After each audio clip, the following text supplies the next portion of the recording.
Hey guys, so I am making this video for all you guys out there who are in a situation where your cars are not starting. My, uh, I had an issue with my truck the other day, and it wasn't starting at all. And I did find out what the answer was, and I did get it to start. Everything was, everything's working fine now. But let me tell you guys what happened with with that.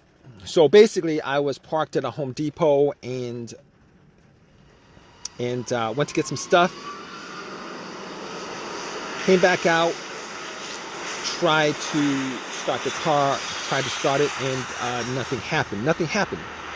Like got in, and everything else worked. The dash, everything else worked. I just got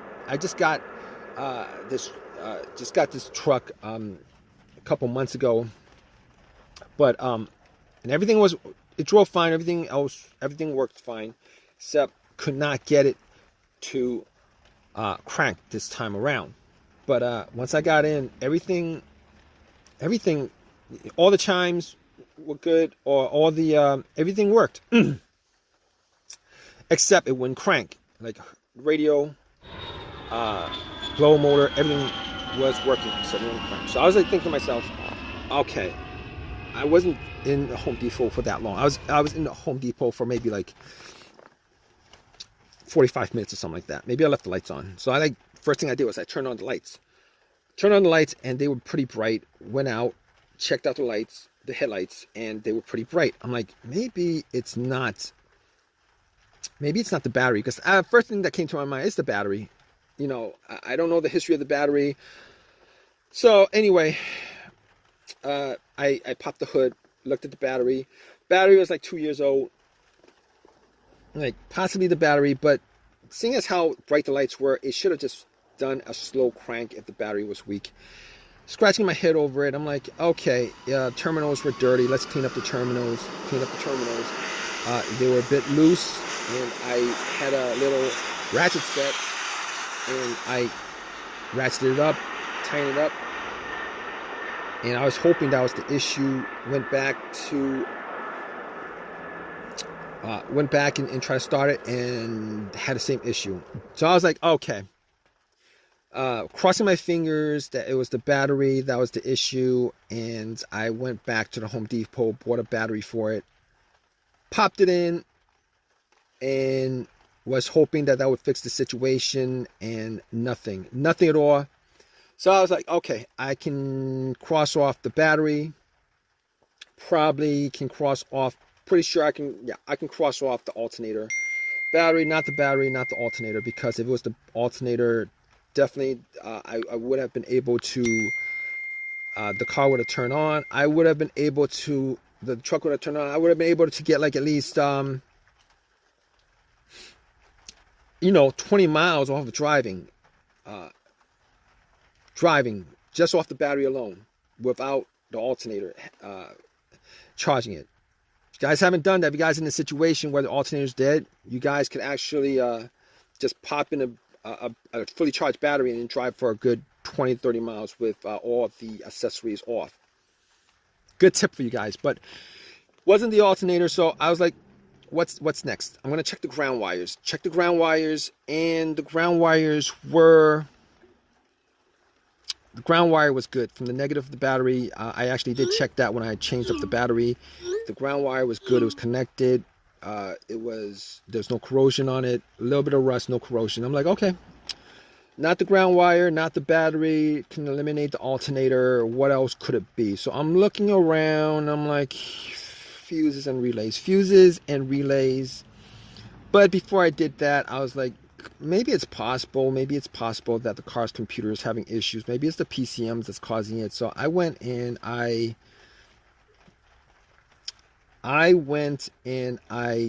got I had an OBD2 that I used when I bought the car that I got from Walmart for $19. And basically what I did was I know that the OBD2 is not going to pick up a no start issue for the most part. It's, especially a $19 OBD2. But I plugged it in just to make sure that the battery's connected to the car. And guess what? The computer was connected to the car. And guess what? The computer was connected to the car. It did a readout. There was no codes. Nothing that would cause the situation that it could pick up. Everything was good. Okay, so I can rule out the car's computer not connecting to the car. Fine, can rule that out. And at that point I was thinking, okay, I got a couple of easy fixes left with this. A couple easy fixes I have left with this. One of those easy fixes would be a fuse or relay.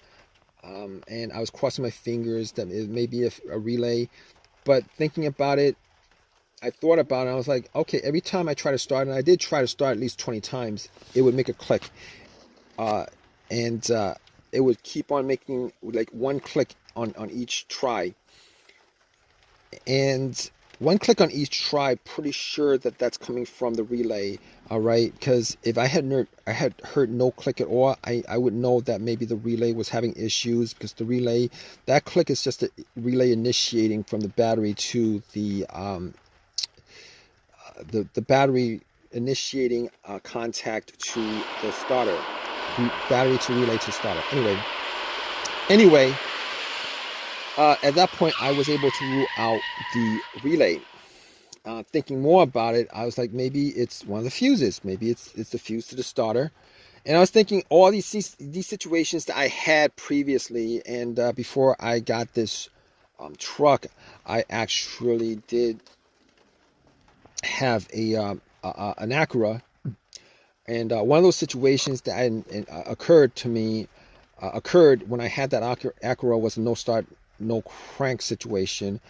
And it was no crank, no start situation in with that car, because I had no power to the car, and figured out that it was the main fuse that was blown.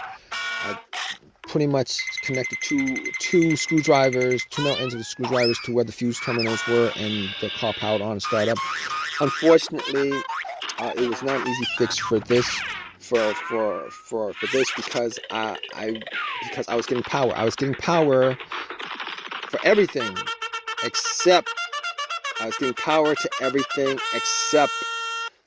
it won't crank. The engine won't crank. So I was like, okay, let's cross that off the list. The other fuse issue that I had was with I believe it was either the fuse to the car's PCM or a fuse to the fuel pump. It would crank, but it would not turn over. Everything else worked. It would crank, but it would not turn over. And changed that up, and I believe it was the fuel pump fuse. Changed the fuse. It started right up, which unfortunately is not the situation in this case, because this is a no crank, no start issue.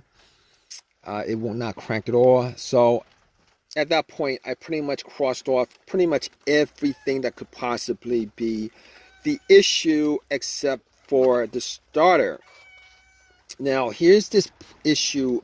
Here's my problem with this issue, particularly with the starter.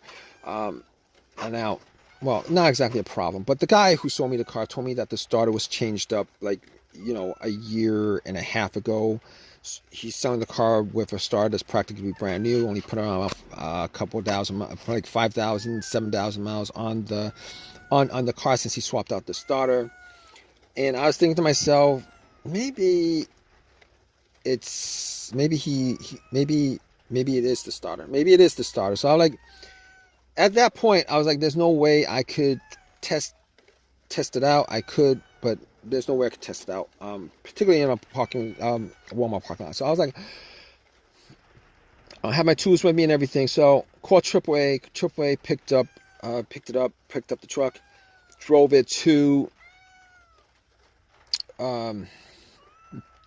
it home, and then I doubled up on all the things that I mentioned in this video: the fuses, the relays, the grounds, the battery. Double checked, charged up the battery 200%.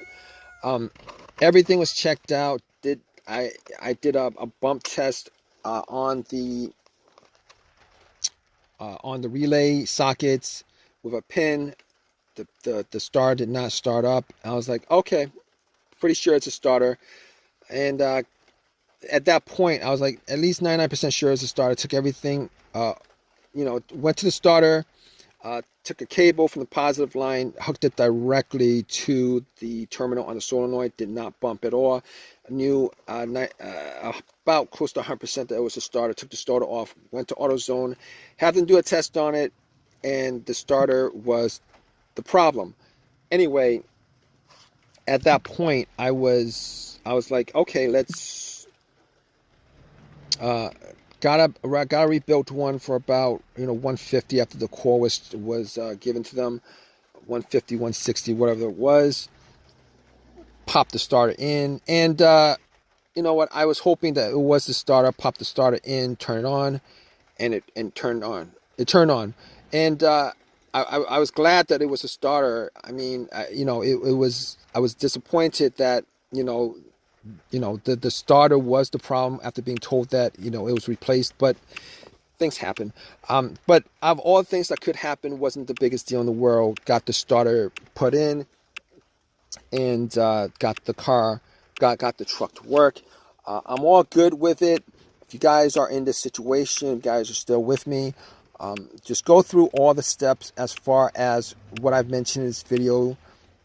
You could probably figure out like 99%, probably like 90% of the situation that's causing your car or truck or whatever you're driving not to start.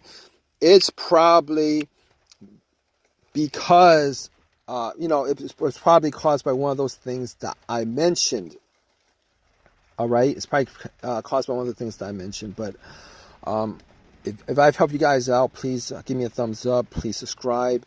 If you guys have a comment, particularly with your situation, please leave a comment in the comments section. Hope this has helped you guys out. Hope you guys, hope the cause of your problem is probably one of those easy fixes that I mentioned: a fuse, a relay, maybe the battery, negative ground wire.